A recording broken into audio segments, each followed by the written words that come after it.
What's up, everybody? This is Karak with ACG, and as always, it's my continuing mission to bring you videos that aren't 2 minutes long or filled with sponsored bullcrap. One of the things that has come up for the last few years of reviewing, I've personally noticed, is that feeling that once the reviews are done and the scores are given and the inevitable special editions with 12-inch useless statues are purchased, it's actually difficult to find a place to discuss what you thought of a game after release if you're not secreting yourself into some forum or some dark Discord somewhere, or lucky enough to have coworkers or friends who played the game with you. For a large number of gamers, it's not exactly easy to find a place to discuss a title, especially post-release. So that's what these videos are actually for. Just like the past ones I've done for other games, it's time for you to give your down and dirty opinion on Resident Evil 2. What did you like or dislike? What worked for you from a gameplay element and what didn't? What did you like about the changes to the gameplay loop? What did you think about some of the new additions? But if this is your first foray into the Resident Evil games, I'd like to know how you think this game actually stacks up against other titles that are more current and why.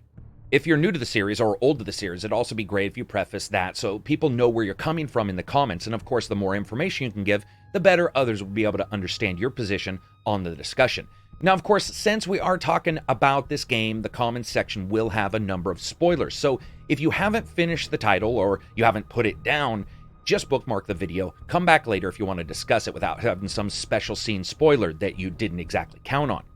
As for everyone else who's completed it or done playing it, I'd love to know what you think. There really is a consistent feedback issue, I think, with a lot of game news these days, where you're bombarded with 1,000 videos all covering the same thing and trying to pretend that they're different, and getting that info back to the creators just never really actually seems that feasible. But here it's going to be. Leave a comment on your thoughts, what you think this means for the series, as well as any other bits, and I, of course, will discuss this on the next International Gaming Podcast, which, as always, are live, you know where, at 10:30 a.m. Pacific Standard Time on Fridays.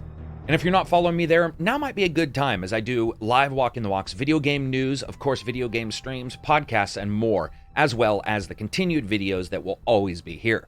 So that's it for me. Leave me your thoughts, and like I said, we'll discuss the best ones that we can during the International Podcast. As always, you can follow me on Reddit, Twitter, YouTube, even Instagram, and of course that other place. You can share the video here if you want as well, or check out the Patreon at the address you see on the screen. Peace out, and enjoy the rest of your week.